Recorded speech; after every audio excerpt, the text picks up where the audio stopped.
We are still working on getting our stuga ready with some furniture and last minute fixings, but we also want to explore and share the area where I grew up. There's so many outdoor experiences here, and it's a beautiful Swedish countryside, and today we are going to do something fun. Yes, the high coast of Sweden is a great place. There's tons of outdoor activities to do, and one of our favorite ones just happens to be the world's highest coastline. So let's go check it out, and we'll explain it along the way.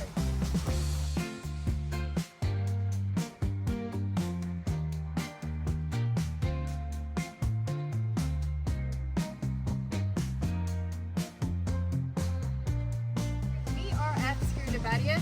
It's right here. This used to actually be an island, and every year it's rising about a centimeter each year, and now it's about 286 meters above sea level. Which is just over 900 feet. I think it's 938 feet. It is the world's highest coastline. So back in the Ice Age, which was 10,000 plus years ago, there was significant ice pack that then pushed down the mountain into the magma and all this other kind of stuff. And then as we slowly started coming out of that ice age, the mountain started rising back up again. And now, as we go up, there's layers of the mountain, which is what Badiet means. And so we are gonna get to explore that. So every layer that we get, that it goes up, it changes with where things were at that point in time. And they have like little areas that say, hey, you know, this was this time of year because we can tell because of these fossils and these types of things. So it's really, really cool. It's a really special space. As you can see, we're gonna be going all the way to the top up there, and it is a fantastic view that we're gonna get of the ocean side, which you can't even see from here. But this is the park area. You can camp out here. They have multiple different ways to get up the mountain. You can take a lift if you need that.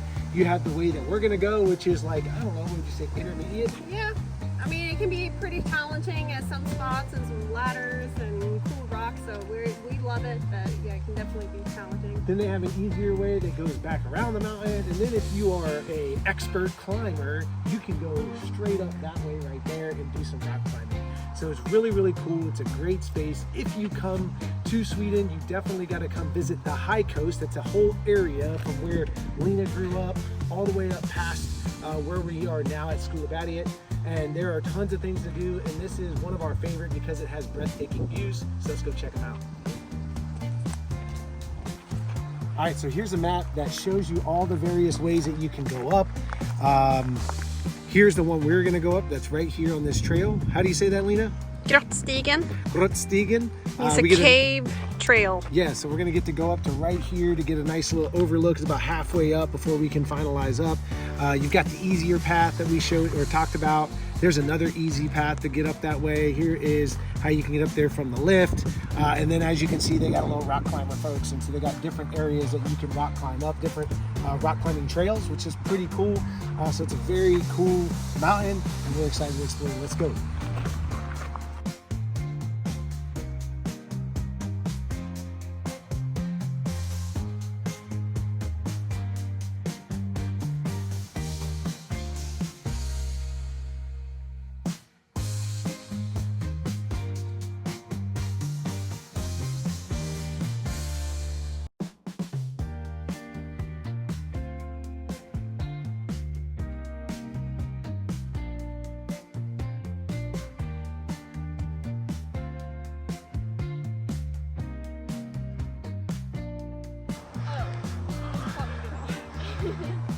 Annie, you getting tired? No. So we only have two of the four girls. We have Callie and Annabelle. One is home. Ella's home with a hurt foot, and Gracie's home hanging out with her cousins. So how do you think this is, like, you know, kid-wise age of people that could execute this? Whoa! I mean, older kids, teenagers for sure. I think our 7-year-old could do it. She's pretty tough. So depending on your kid and what we usually do, we usually are out and hiking. We live in Colorado. And, what do you think, Annie? What? I don't know. Is it hard or easy for you? Just not that. Yeah. What about you, Callie? Yeah. My back is hurting. Oh no. Well, you've done it before, right? Yes. All right, well, we learned our lesson. Feed your kid before we go.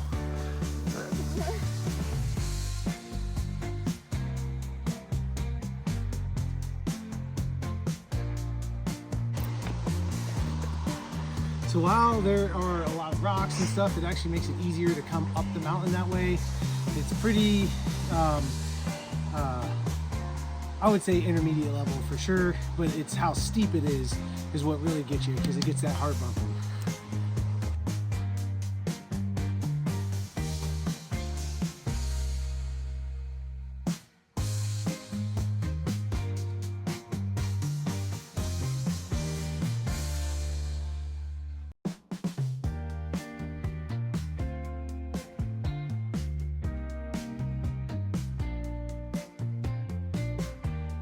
All right, so we're about halfway up. I think we showed you on that map down there. I believe it's called Grotton. Grottan. Grotton.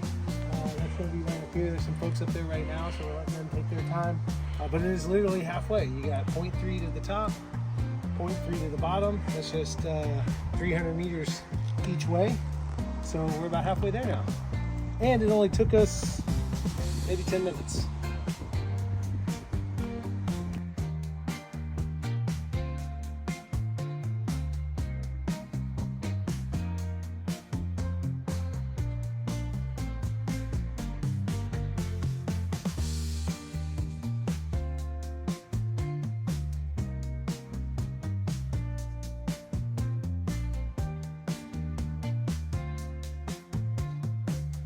All right, so we're going up to the cave. Get a nice view as you're coming up right there. The first little set of steps. Come to this, but then you get a little bit more challenging steps right there. So you definitely want to make sure you've got both hands available to you to make sure you can hang on. Let's go, girls. Who wants to go first? Callie. Here, let her go first. Let's let her get up to that.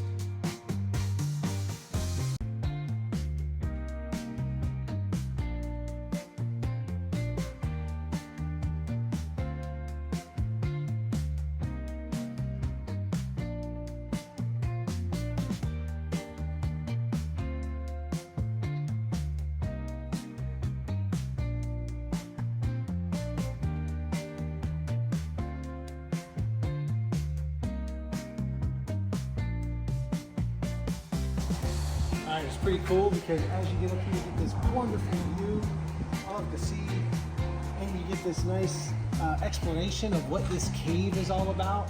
And so when the coastline was down there at the sea level, waves crashing up here against this created this cave. And this is a type of granite that is in here that was, I guess, from 1.6 billion years ago is when it was formed. And then, you know, I guess it's easy for it to break apart in chunks, like little cube chunks like you see it here. So that's why it's like it is currently as of today. So imagine this, they say 8,500 years ago was way down there at the sea level. And because all those other mountains that you see in front of us were underwater, the waves were much bigger, I assume. And that's what caused this cave to be crashed and then, you know, taken out to sea. So it's very cool to know that 8,500 years ago, this cave was formed.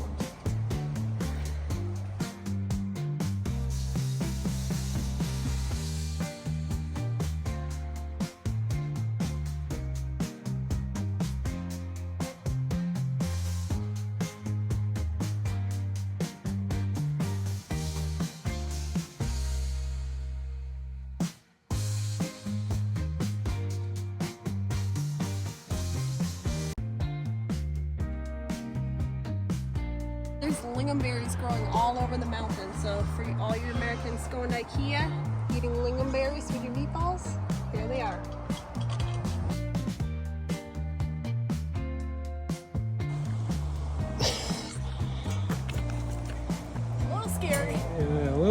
little steep.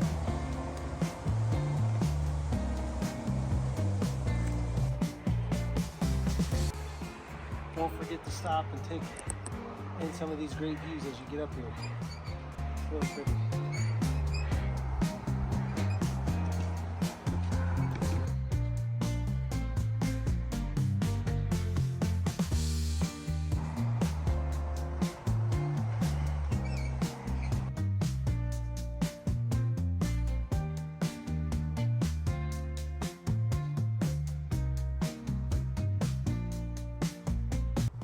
We made it to the top, and this line right here is the coastline that was down at the bottom.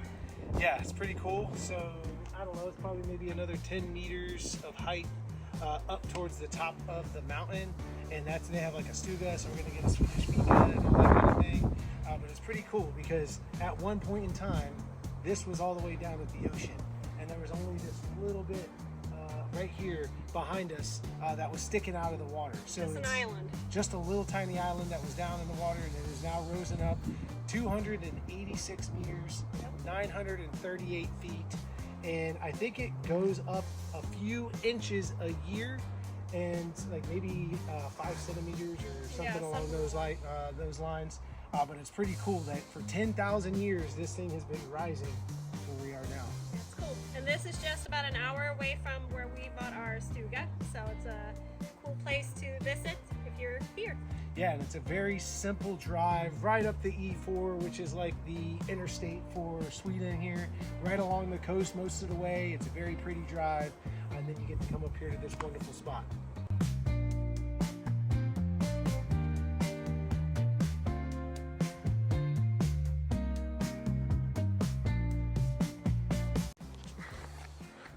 So to actually find where the coastline is, where this metal bar is, you have to kind of know how to find it. So just the top of the mountain is over there where they have the lift and all that kind of thing.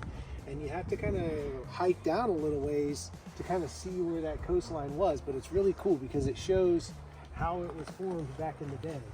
And it goes through over here, and then you can kind of see on the other side of these bushes just over there as well. So it's very cool. It can be difficult to find, but if you do a little exploring, you'll find it, and it's worth the trip.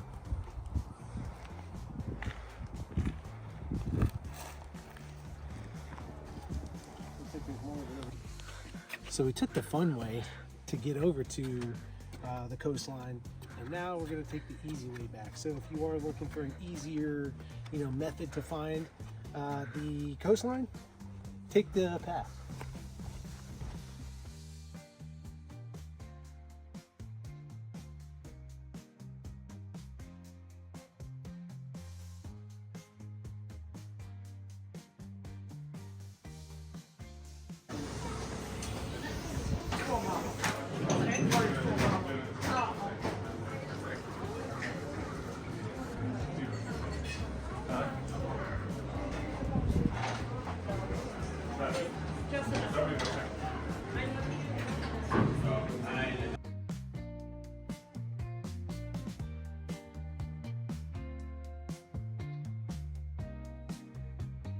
At the top, when we order some waffles with cream and raspberry jelly and golden berries, and this is a tradition I grew up with.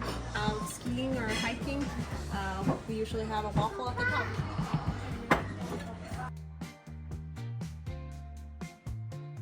So we finished up our Fika. Now we are going to take the back way down. I think we showed you on the map when we first started.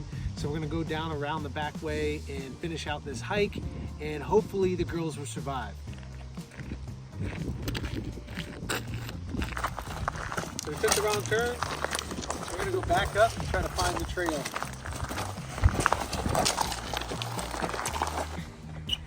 All right, Callie got us on the right track. She made us aware that we should have taken this way to begin with. So now she thinks she's a better navigator than me, which may be true. So.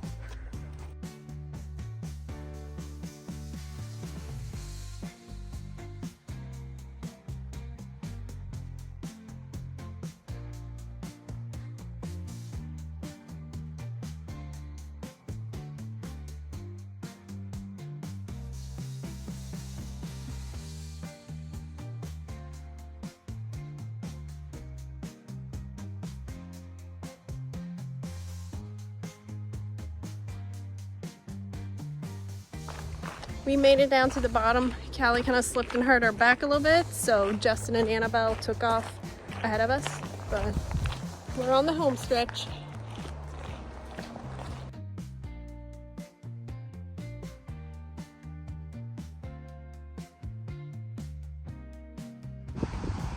So we just made it to the bottom after our long hike. What do you think? It took us probably about 3 hours, and that includes the Fika that we did at the top where we relaxed and hung out.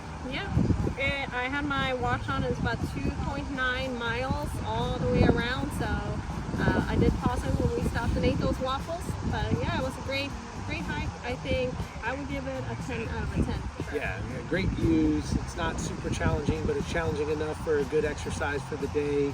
And then you just have parks kind of like everywhere. Make sure when you do finish, either before you go or when you get done, you go in here and check out the nature room, or the natrium is what they call it. It has all the history of the area, and it has the history of Skuleberget. Great day.